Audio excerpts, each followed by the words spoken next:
240ویں رات شہرزاد نے کہا۔ جب علی بن منصور خط لے کر جبیر کے پاس پہنچا تو اس نے کہا کہ کیا اس نے اسے اپنے ہاتھ سے لکھا؟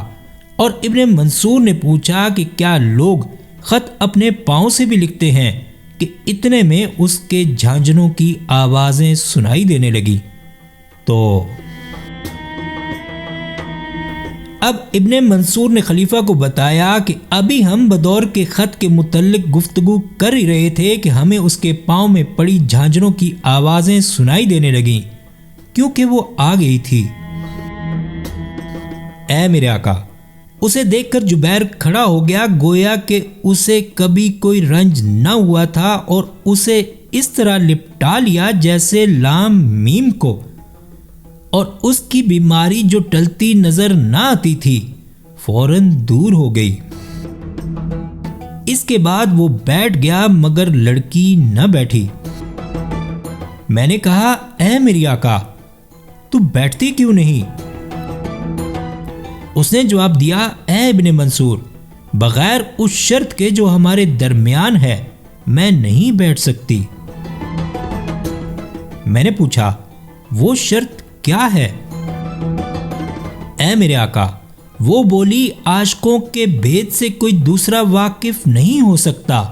یہ کہہ کر وہ اپنا منہ اس کے کان کے پاس لے گئی اور چپکے چپکے کچھ کہا، اور اس نے جواب دیا کہ بصر و چشم۔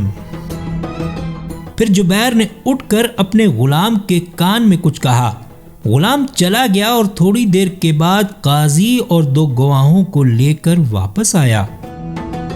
اب جبیر اٹھا اور جا کر 1,00,000 دینار کا ایک توڑا لے آیا اور قاضی سے کہنے لگا کہ میرا نکاح اس لڑکی سے پڑھا دے اور یہ اس کا مہر ہے۔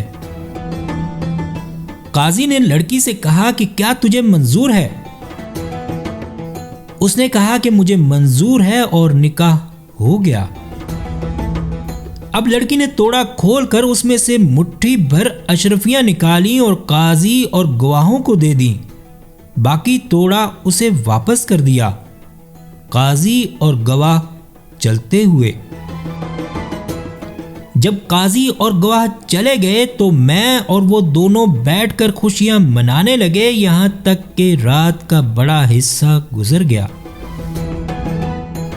اے میرے آقا، اب میں اپنے دل میں کہنے لگا کہ یہ دونوں عاشق ہیں اور مدت تک ایک دوسرے سے جدا رہے ہیں، بہتر ہے کہ میں فوراً اٹھ کر ان سے دور کسی جگہ جا کر سو رہوں اور انہیں اکیلا چھوڑ دوں۔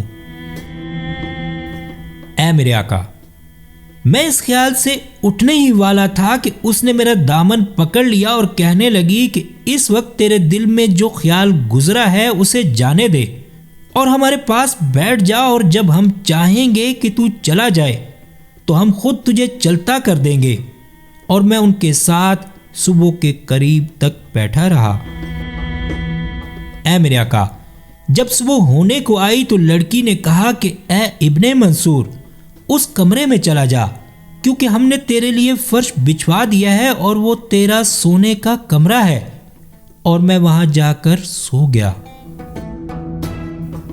جب میں سو کر اٹھا تو ایک غلام تشت اور لوٹا لایا۔ میں نے ہاتھ پاؤں دھوئے اور بیٹھ گیا۔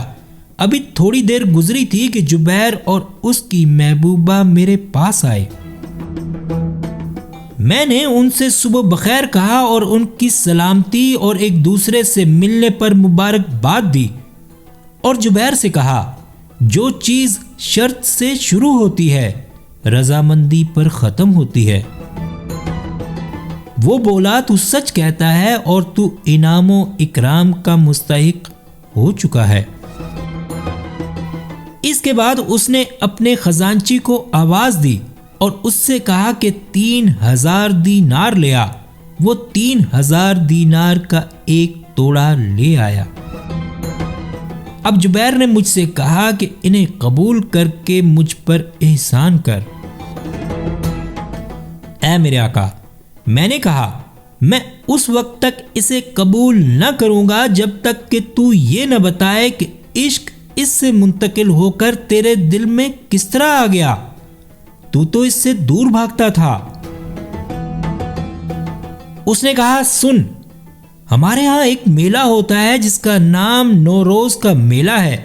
اس روز لوگ کشتیوں میں سوار ہو کر سمندر کی سیر کرتے ہیں۔ میں بھی اس روز اپنے ساتھیوں کے ساتھ سیر کرنے نکلا۔ اب میں نے دیکھا کہ ایک کشتی میں 10 کنیزیں سوار ہیں جو چاند کی طرح ہیں، اور شریف زادی بدور ان کے ساتھ ہے، اور سارنگی اس کے پاس ہے، اور اس نے اس پر مختلف راگ بجائے۔ اے ابن منصور، جب میں نے اس کے راگ سنے تو میں دنگ رہ گیا، اور پھر میں نے اس سے کہا کہ ایک بار پھر بجا، لیکن یہ نہ مانی۔ اے ابن منصور، اب میں نے ملاحوں سے کہہ کر اس کی طرف اتنی نارنگیاں پھینکوائیں کہ میں ڈرنے لگا کہ کہیں کشتی ڈوب نہ جائے جس میں یہ بیٹھی ہوئی تھی، اور جب اس کی کشتی کنارے لگی تو یہ مجھے وہیں چھوڑ کر چلی گئی اور مجھ سے کوئی بات تک نہ کی۔ اے ابن منصور، بس اسی دن سے محبت اس کے دل سے منتقل ہو کر میرے دل میں آ گئی۔ اے امیر المومنین، جب میں نے جبیر بن عمیر کی باتیں سنی تو میں نے انہیں ایک دوسرے سے ملنے پر مبارکباد دی اور اس توڑے کو لے کر بغداد چلا آیا۔ اب شہرزاد نے بادشاہ شہریار سے کہا، اے میرے بادشاہ شہریار، جب خلیفہ نے یہ کہانی سنی تو وہ خوش ہو گیا اور اس کی بیداری اور دل کی تنگی جاتی رہی۔ اب شہرزاد نے کہا کہ اے نیک بخت بادشاہ، ایک کہانی جو ایک یمنی اور اس کی 6 کنیزوں کی ہے، اگر تو کہے تو بیان کروں۔ بادشاہ نے کہا، ہاں بیان کر۔ شہرزاد نے کہا کہ اے بادشاہ، سننے میں آیا ہے کہ ایک روز امیر المومنین مامون اپنے محل میں بیٹھا تھا، امراء، رؤساء، شورا اور سارے درباری حاضر تھے۔ اس کے ندیموں میں سے ایک کا نام محمد بصری تھا۔ مامون نے اس کی طرف مخاطب ہو کر کہا، اے محمد، میں چاہتا ہوں کہ تو اس وقت کوئی ایسی چیز سنائے جو میں نے کبھی نہ سنی ہو۔ اس نے عرض کیا، اے امیر المومنین، تو چاہتا ہے کہ میں سنی سنائی کوئی کہانی کہوں یا آپ بیتی؟ مامون نے کہا کہ دونوں میں سے جو زیادہ عجیب ہو وہ سنا۔ اس نے کہا، اے امیر المومنین، سن، اگلے زمانے میں ایک بڑا امیر شخص تھا اور اس کا وطن یمن تھا۔ وہ ایک بار جو یمن سے بغداد آیا تو یہاں کی آب و ہوا اسے ایسی اچھی معلوم ہوئی کہ وہ اپنے بیوی بچوں اور مال و دولت کو لے کر بغداد چلا آیا اور یہاں مستقل طور پر آباد ہو گیا۔ اس کے پاس چاند سی 6 کنیزیں تھیں، ایک گوری، دوسری گندمی، تیسری موٹی، چوتھی دبلی، 5ویں زرد اور 6ٹھی کالی۔ اب شہرزاد کو ثبوتی دکھائی دی اور اس نے یہ کہانی بند کر دی۔